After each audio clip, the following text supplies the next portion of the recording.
Part of this section, we are going to talk about retaining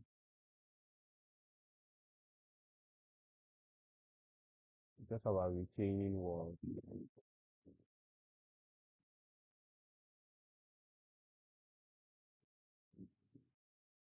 We talk about retaining walls.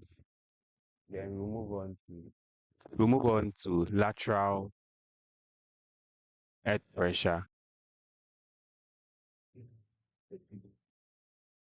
And finally, we talk about slope stability.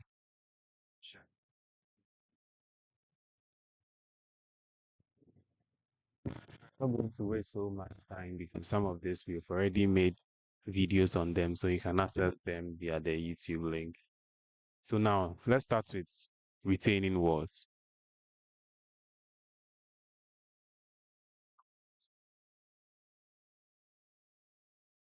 Try as much as possible to share the link to your colleagues or anybody so that they can also join us here.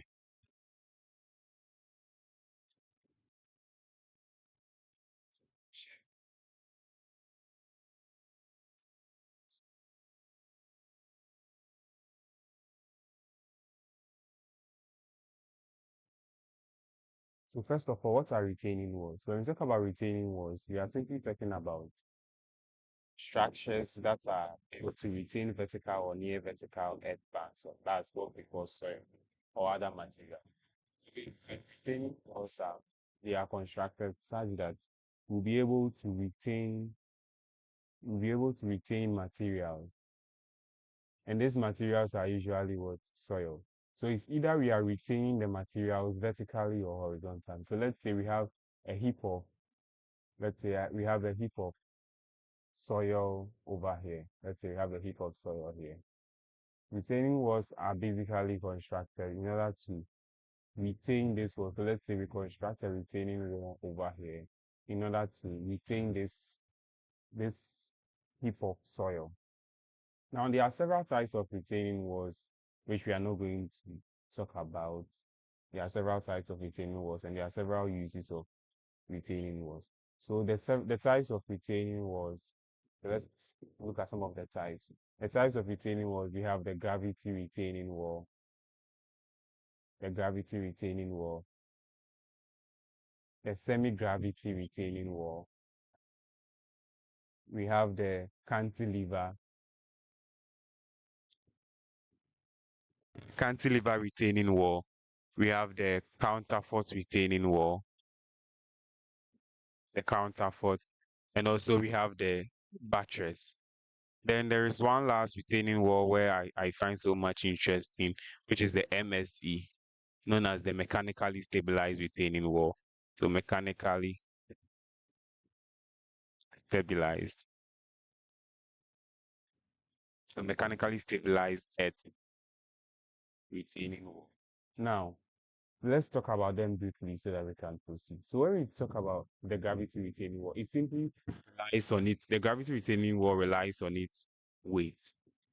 The much more material you use in building the gravity retaining wall, the more useful it's going to be. So in engineering and other things, and one thing you should know about the gravity retaining wall is that it takes a large size because it depends on it.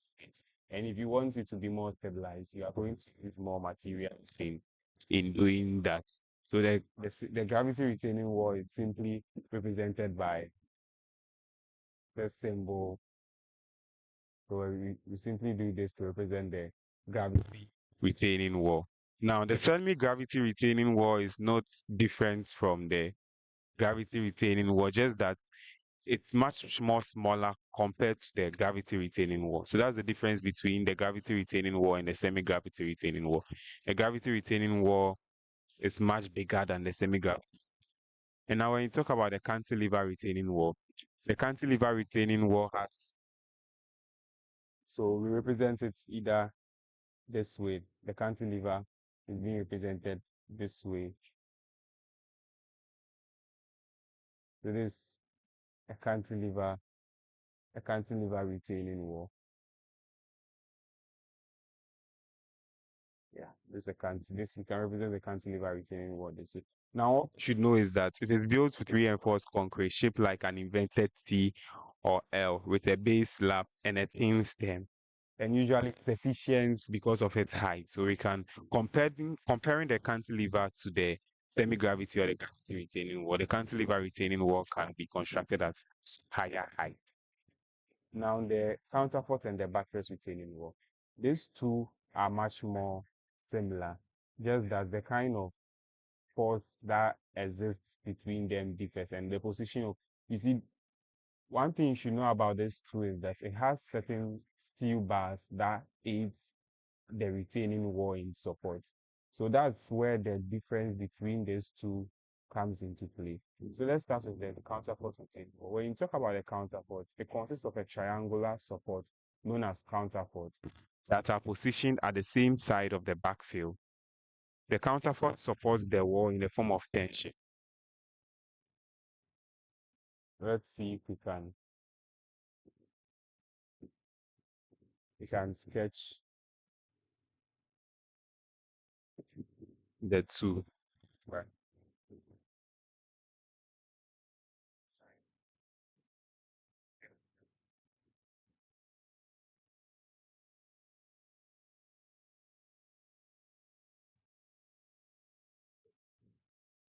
It's just a rough sketch so that we don't waste so much time. So let's say we have a retaining wall this way. We have a retaining wall this way. Then this is the face of the wall.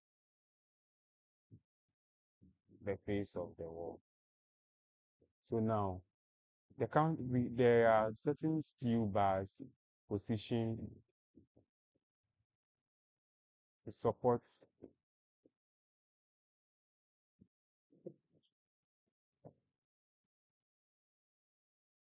So the steels aid in support, right? So what happens is that, so we realize that for this particular retaining wall, the backfill is located at the same side. So this is the counterpart. The backfill is located at the same side of where the steels are. So this steels aids the retaining wall or supports the retaining wall in the form of what? In the form of tension. On the other hand, the buttress also has triangular support known as buttresses that are positioned at the opposite side. So for the buttress, just like this, but this time around, they are positioned at the opposite side. So you are let's say for this one, the backfill is going to be at the opposite side of the retaining wall. That's in the case of the buttress. And they also supports in the form of what? Compression. So whereas the counterparts aids in tension, the buttress aids in compression. Now, the last one I'll talk about, the move on to what we have, the main point is the MSE. The MSE, that's the mechanically stabilized earth retaining wall. So one thing you should know about this is that the soil is reinforced to support itself. So soil is reinforced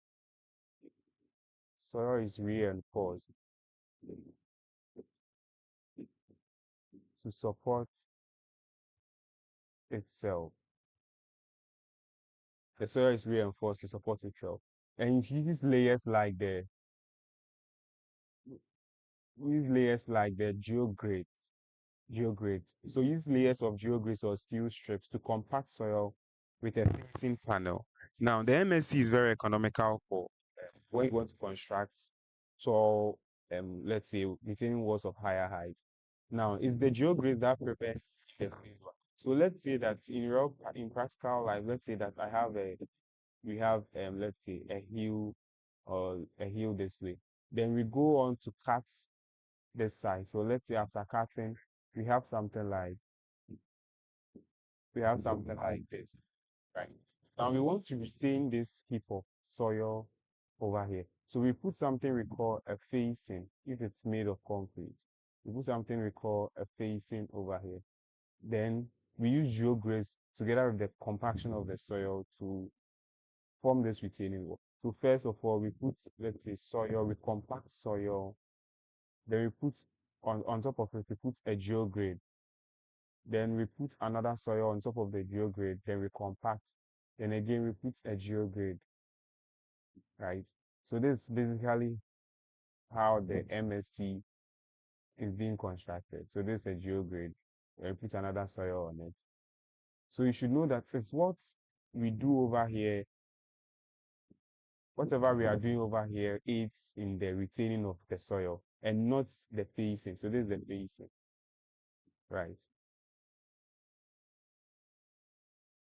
So now this is just a brief introduction to what retaining was, a brief introduction to what retaining was. The next thing, now let's talk about the main motive, which is lateral earth pressure theory. Lateral earth pressure theory.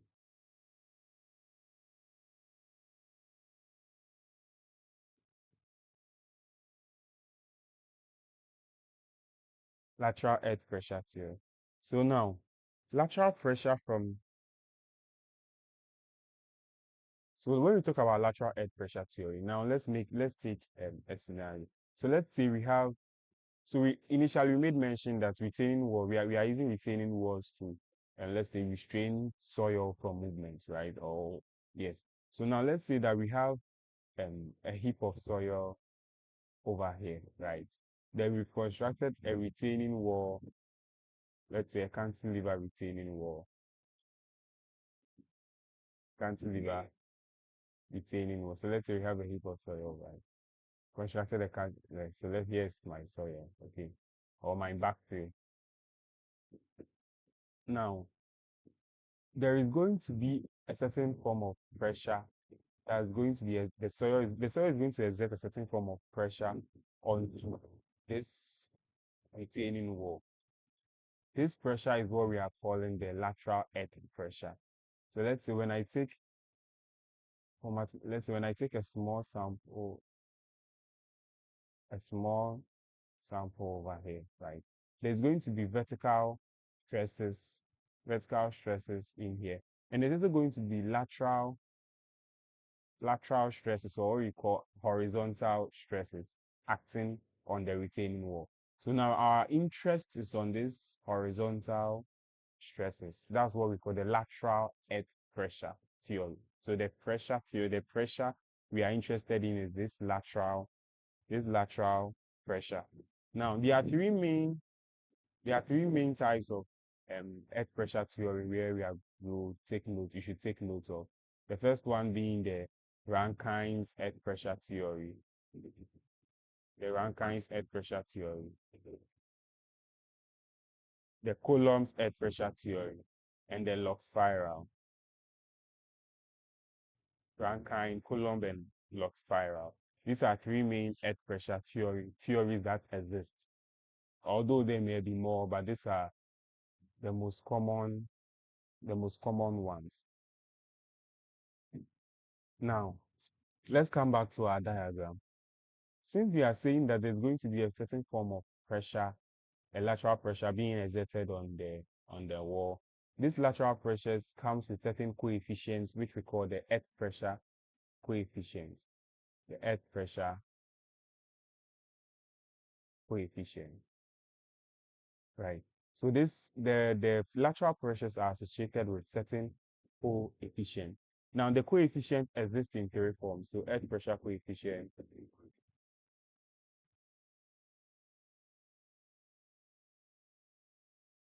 the earth pressure coefficient exists in three forms. So in three forms, or let's say three types. The first one being the at rest. At rest, then we have passive, then we have active. The at rest pressure coefficients, the passive earth pressure coefficient, and the active earth pressure coefficient. Now let's talk about what these ones are. But before that, note that over here in the diagram, I said this is the vertical stress, and this is the lateral stress.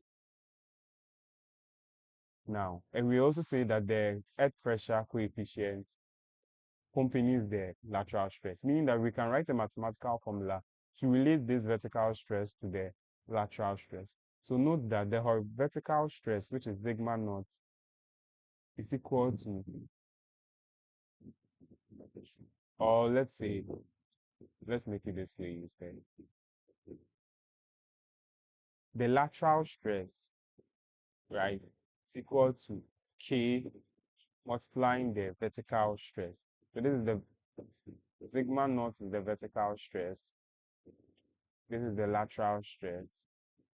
And the factor, the coefficient K, is what we are calling the earth pressure, the earth pressure coefficient, the earth pressure coefficient. And this K exists in three forms, it being at rest, passive, or active. Now, so meaning that from this equation, we can say that K, which is the earth pressure coefficient, is equal to the lateral stress over the vertical stress, the lateral stress over the vertical stress. Now let's talk briefly about the earth pressure coefficient, then we dive deeply into it.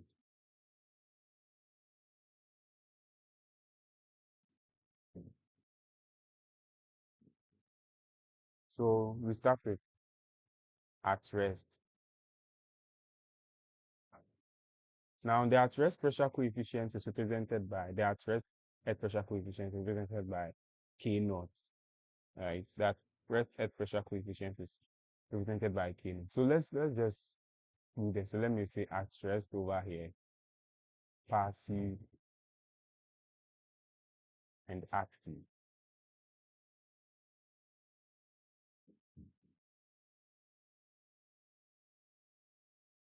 So the at rest earth pressure coefficient is represented by K naught. That of the passive represented as Kp. That of the active represented as what? Ka.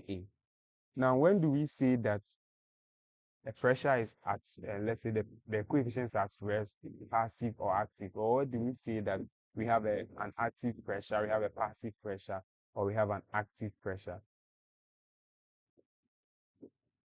So let's say if I have a retaining wall, I have a retaining wall. This is my backfill. We've already established the fact that the soil, the backfill or the soil is going to exert a pressure on this retaining wall.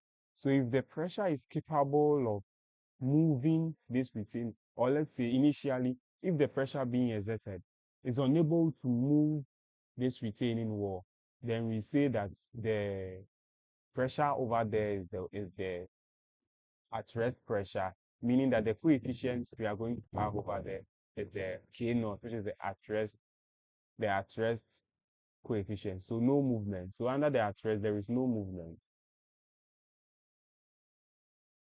Now, if the pressure that is being exerted by the soil is able to move this soil, is able to move the retaining wall away from the soil. So let's say the soil and is able to move the retaining wall away from the soil, then we are saying that the lateral stress over there is the active. So away from soil. So under this active, the retaining wall moves away from the soil. Then the earth pressure coefficient that's going to exist is the Ka, which is the at rest. And also, if the backfill is capable of moving the retaining wall into the soil, so under Kp, the retaining wall moves into the soil.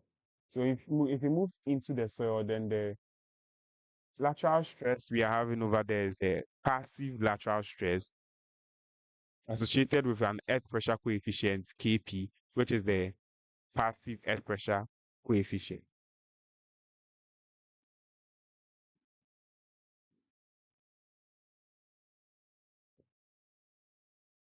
So let's look at how to determine K naught. How do we determine K naught? So K naught, because we will need K naught. Our interest is finding the lateral stresses and the forces associated with this lateral stress. But before that, so let's see. Now, before I start, the main aim under this particular, let's say, analysis, you can go through 5 basic steps. Okay, 5 basic steps. In every analysis under lateral pressure, you can go through 5 basic steps. The first one being that you calculate for your, so you calculate for the coefficient. You calculate for the coefficient, being it at rest, passive or active. The first thing you do is calculate your coefficient. Now, after calculating for your coefficient, you determine your pressures at each point. So let's say that the pressure increases with depth or pressure at every depth differs, right? So with this, after calculating for your coefficients, you proceed by determining your various pressures. So whether it's a lateral, whether it's an at rest pressure, it's a passive pressure, or it's an active pressure. You determine the pressures at each distance or at vantage point. So the next thing is to calculate. We calculate the respective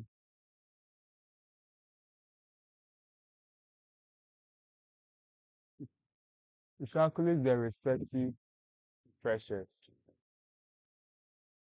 at depth.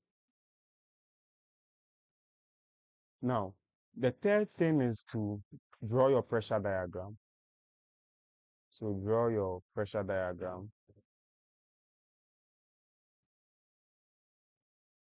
Draw your pressure diagram. After drawing your pressure diagram, then you go ahead to calculate the lateral force. Draw your pressure diagram, go ahead to calculate your lateral force. Then finally, you can find the point of action. Either you find the point of action, or you find the point of inclination, or whatever you've been at, or let's say the angle where the wedge will fail, or whatever analysis they will ask you to do. But these are 5 basic steps you can go through when you are given a question under lateral earth pressure. So you calculate the coefficient, you calculate the respective pressures at depth, you draw a pressure diagram, then finally you calculate the lateral force and the point of action, or any other thing to the point of action, or any other thing they ask you. So let's say, and others, any other thing they ask you to do. So knowing this, let's start with our analysis. So we are going to talk about how to calculate for, let's determine how to calculate for K naught. So what differs in here is the calculation of the K naught, the KP, and the KA. The rest of the procedures are similar, just that in certain parts. Let's say the rest of the procedures are similar. And lateral earth pressures are basically, let's say, formula work or computations. So now, how to determine K naught?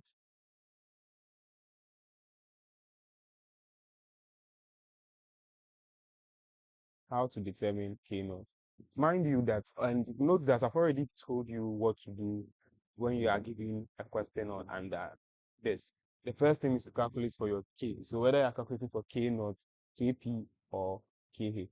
So now let's look at how to calculate for K naught. Now, the formula you calculate for K naught is in 3 forms. One for the loose coarse grain soil, one for the dense coarse grain soil, and the other for a general case. So JK in 1944 brought up a formula where we can use to find our K naught for coarse grain, so coarse grain soil. And he said that our K naught, which is the at rest coefficient, is equal to 1 minus sine phi. 1 minus sine phi, and this was by JK in 1944. Dense coarse grain soils.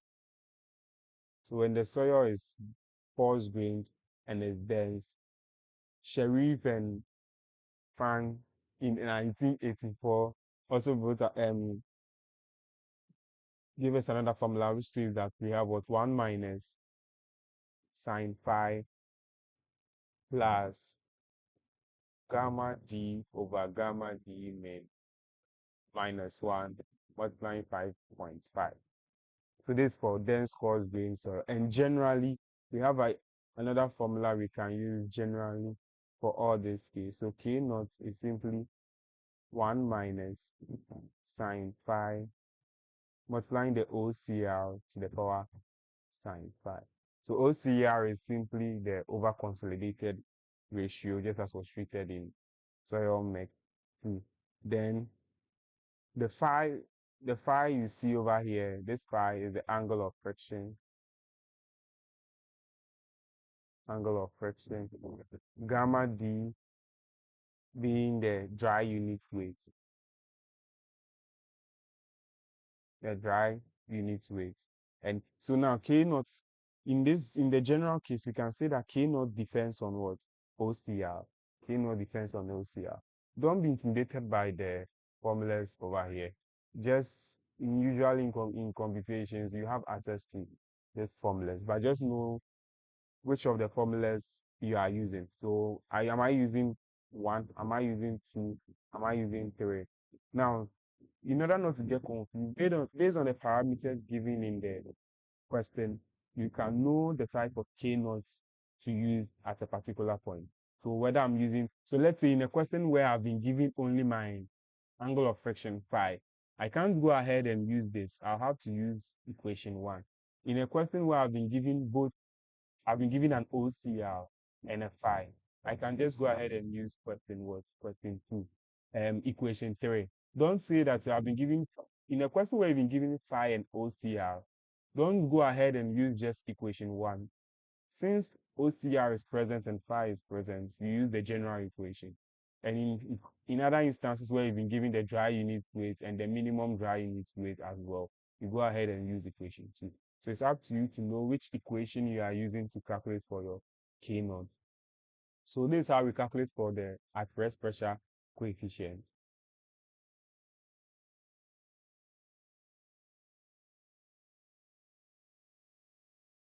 Now, the next thing, let's talk about how to find for Kp as well. Kp, which is the passive earth pressure coefficient. The passive earth pressure coefficient. In order to find the passive earth pressure coefficient, we are also going to use a formula in doing this. And now, but under passive and active, we are going to use this theory. Already I mentioned that we had 3 theorems: the Rankine, the Coulomb, and the Log spiral. So under passive and active, for this case, we are going to first talk about the Rankine's passive and the Rankine's active. So the formulas I'm going to give you over here is for the Rankine's passive and the Rankine's active. Rankine's passive and the Rankine's active. Now, note there are certain assumptions you should know under the Rankine's passive case. Under the Rankine's passive case, the Rankine's passive works under frictionless wall with vertical back and horizontal back fill. So Rankine. So the assumptions we are making over here is that we have a frictionless wall with a vertical back and a horizontal ground surface or horizontal backfill. And under this case, we are going to deal with cohesionless and cohesionless, and which means C0, and soils with what? Soils that are cohesive, right? So now, in calculating for your Kp under Rankine, right? So I want us to, the 5 steps I gave you, I said the first one is to calculate for your K. So either K naught, Kp, or Ka. And under the at rest, we've seen how to calculate for the K naught. So we are also coming to calculate for the K, find how to calculate for the Kp under Rankine. So the Kp under Rankine is giving us 1 plus sine phi over 1 minus sine phi. 1 plus sine phi over 1 minus sine phi. Or somebody can also decide to use tan squared 45 plus phi on 2, right? So any one goes, whether you are using this, you should still arrive at the same answer. So we are talking about Rankine's passive. So 1 plus sine phi over 1 minus sine phi, or tan squared 45. Any of this, you are good to go. So that's how you calculate for Kp under Rankine's passive. Now, okay, so I think I missed something under the active. We'll go back to do that under the at rest, but let's do that here. So the second step we made mention was to find your, so this, let's say step one, to find your KP. The step two is to find your pressure, right? Your lateral pressure. So under the Rankine's passive, the lateral pressure is giving us gamma z kp plus 2c prime root of what? Kp. And usually you see, if you see, since we are dealing with cohesionless and non-cohesion, okay. Now there are certain situations where the soil will be made up of water and other things. In such an equation, there you will be seeing the another factor, let's say Wz, right? Kp of water. So generally, this is the equation we use. Generally, this is the equation. So in situations where there is a water table, this becomes a factor. In situations where there is no water table, this aspect of the equation goes to zero if there is no water table. So generally, so don't be confused with what are some of the equations we've seen so far. But generally, this is the equation we use. So Rankine's passive. So step one, step two. Now, let's talk about Rankine's active. Rankine's active. So under Rankine's active, to step one, you find your Ka. So Ka, for over here, we have 1 minus sine phi over 1 plus sine phi. Or somebody can also decide to use tan squared 45 minus pi on 2. Somebody can decide to use this. Any of them, any of those two goals, you should be getting the same thing. Now the second step under, just as we said, is to find your pressure. So the second step, finding your pressure, we have what do we have? We have the lateral pressure represented as sigma prime A should be equal to what? Over here we have gamma z Ka minus 2c prime root of what? Ka plus is a gamma Wz Ka of water. This gamma W is the unit weight of water generally. Okay. Yes. So generally this is what we have. So step one, step two for Rankine passive, step one, step two for Rankine active. Now let's go back to the at rest. I think we made something at the at rest. Okay, so over here, this is the step one. Step one, that's finding your K. Step one, finding your K. Now the step two, let's say step one. The step two over here again is to find your pressure. So over here, the pressure represented as sigma naught H, right? H for horizontal, or let's say lateral, is given as gamma Z K naught, right? Gamma Z K naught. Plus, let's say if there is a factor of water, we'll consider that as well. If there's a factor of water, you consider that as well.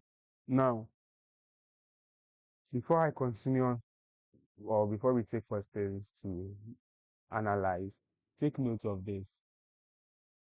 Take note of this. So in the general equation of in finding the lateral pressures, we talked about the fact that there may be a water table. So we have K naught of water, Kp of water, and Ka of water. But already you know that the gamma of water is 10 if stated otherwise. So for this particular course, we'll be using the gamma of water to be 10 kilonewton per meter cube. The gamma of water will be using 10 kilonewton per meter cube. And note that the K naught of water, the Kp of water, and the Ka of water is equal to what? 1. So the pressure in water acts equally in all directions, right? Pressure acts equally in all directions. So we are saying that the vertical pressure naught, gamma naught, is equal to the horizontal pressure, or the lateral pressure. So if I want to find K, we know that K is simply the horizontal over the vertical over the horizontal. And since we are saying these two are the same, they are just going to cancel out. So let's say we have this over and simply going to give you 1. So for water, the K naught, the Kp, and the Ka is simply 1, and the gamma W is going to be 10 kilonewtons per meter cube. So let's start some analysis. Let's start solving some questions, and we are good to go.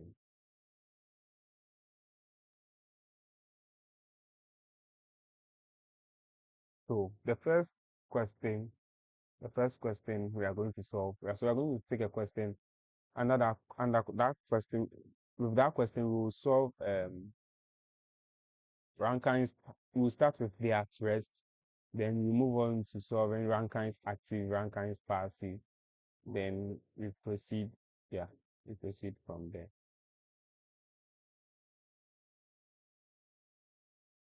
Let's take a simple question. It says that consider a 5-meter high retaining wall which is restrained from yielding. The back. So now, also sometimes too, you will not be told that.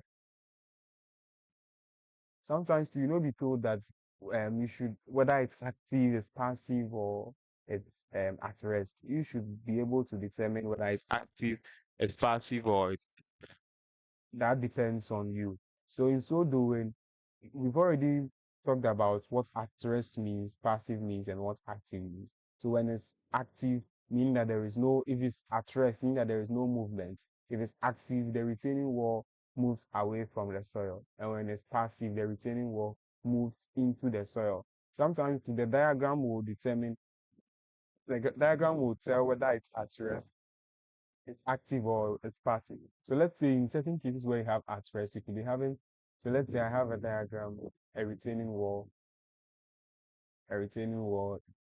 this way, or let's say I have a retaining wall. Okay, this might consider this as a retaining, right? There is a heap of soil over here, and there is a heap of soil over here, right?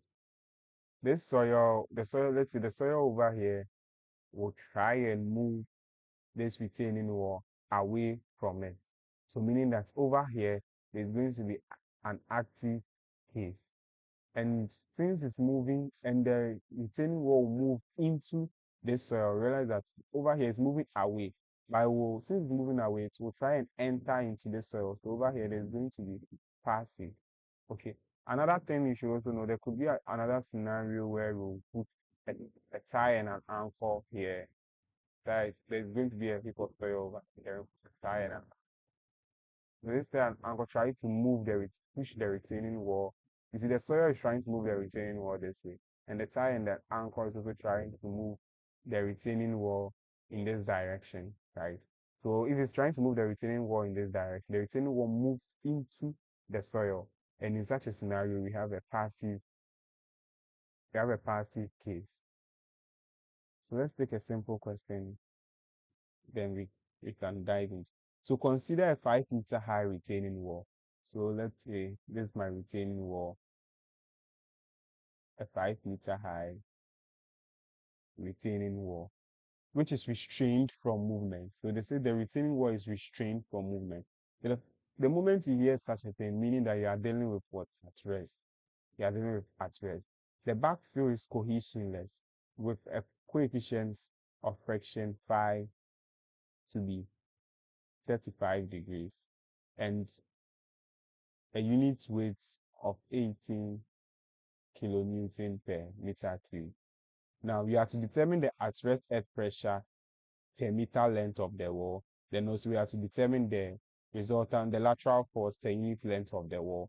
Then also we have to find the point of action of the resultant force. So this is what we have. These are all the parameters we have for this particular question. So now, the first thing you should ask yourself, what am I solving for? The question did mention that the retaining wall is restrained from movement. So already you should know that you are dealing with what? Rest. You are dealing with at rest. Okay. So now, the 5 basic steps, since you are dealing with at rest, the 5 basic steps, the first thing is to find your K. And since it's at rest, you are finding for K naught. So now, K naught is equal to, there were three basic formulas in finding K naught, one from J key, then one for loose grain, one for coarse grain, and one for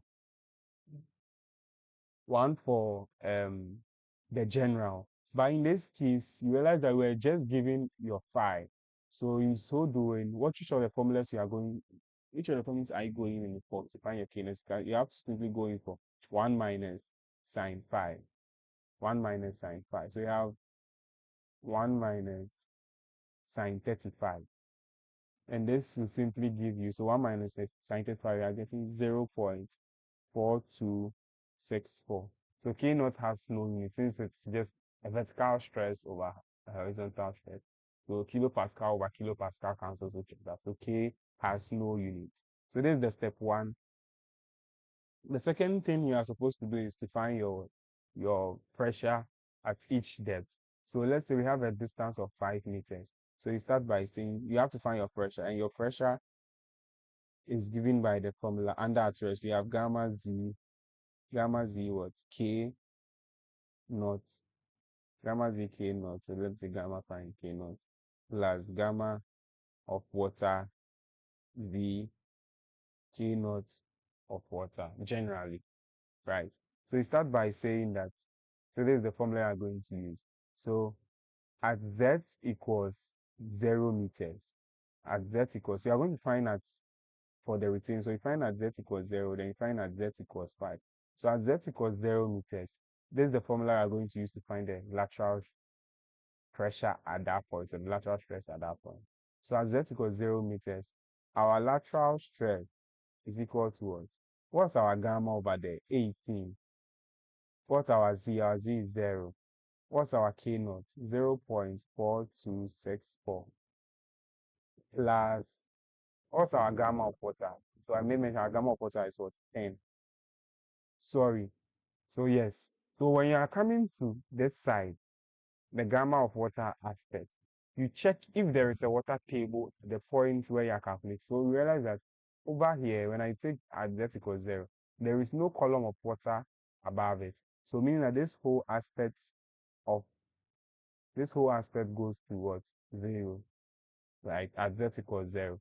Then over here, we still have 0 kilopascal or 0 kilonewton per meter squared. The next thing, now we move on to at Z equals 5 meters. So at Z equals 5 meters, our lateral stress is equal to what? 18, which is the unit weight, times 5, multiplying K naught 0.4264, plus, again, at Z equals 5 meters, there is no column of water above it. So meaning that this aspect also goes to what? 0. So computing this, we have our lateral stress of a distance of 5 meters to be 38.378 kilopascal.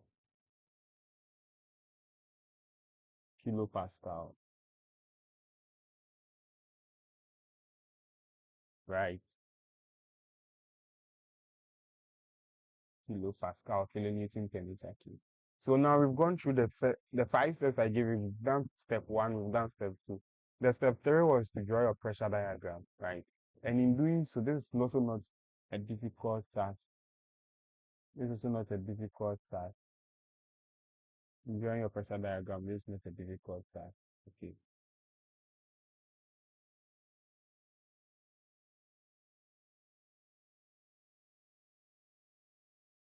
Right. So in drawing the pressure diagram, it's not a difficult task. So you draw the pressure diagram just like you are plotting a graph. Okay. So let's come to the retaining wall. This is Z equals 0 meter, 0 meter, or Z equals 5 meters. So let's say you draw a retaining wall this way, right? And the line is not straight. You draw a retaining wall. Hey,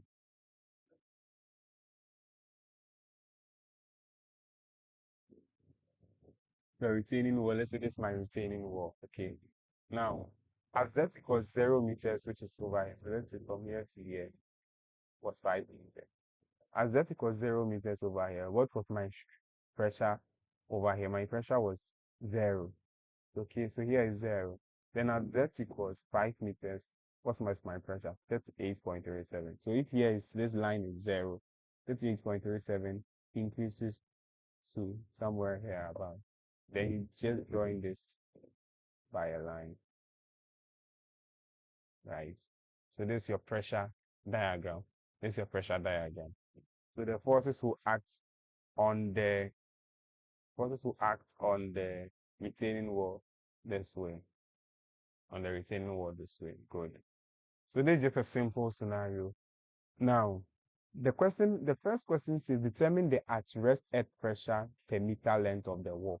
So the pressure is what you calculated for at z equals 0 and at z equals 5. These are the pressures, right?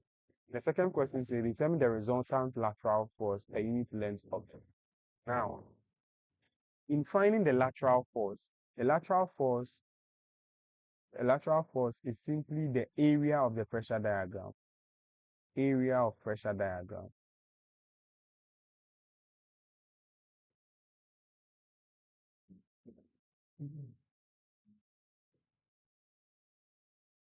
Area of pressure diagram is simply the area of the pressure diagram.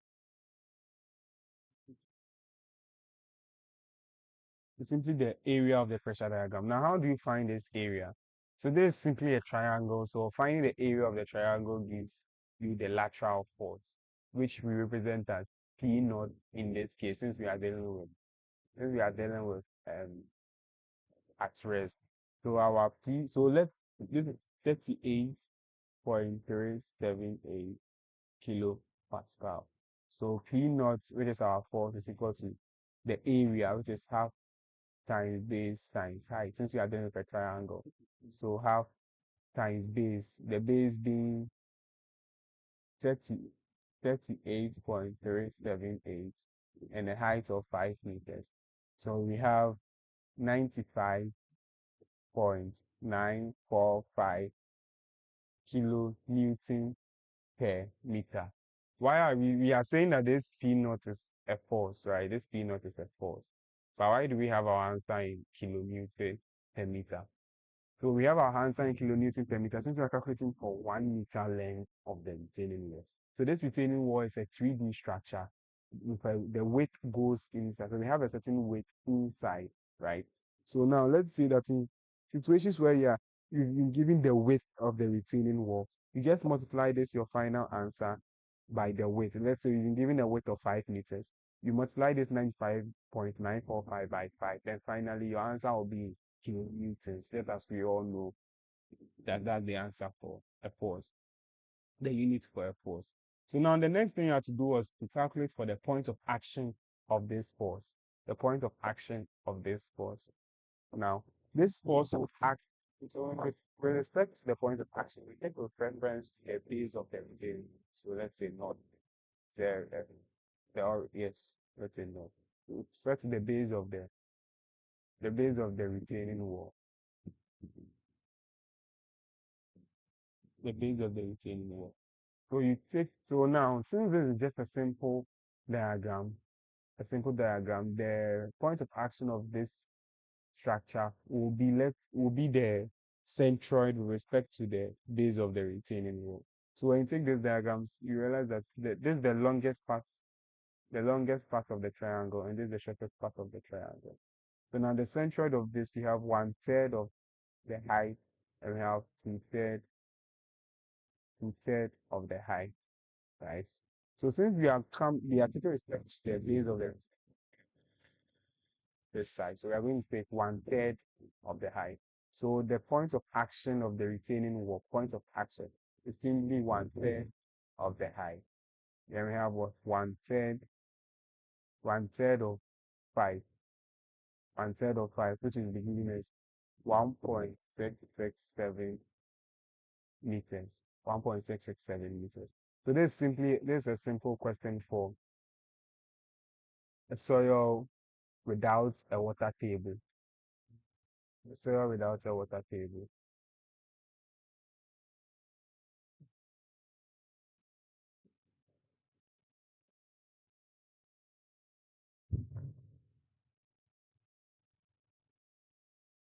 So we'll take another question, but before that, we are having a technical glitch. So let's see, we're having a break for about 5 minutes.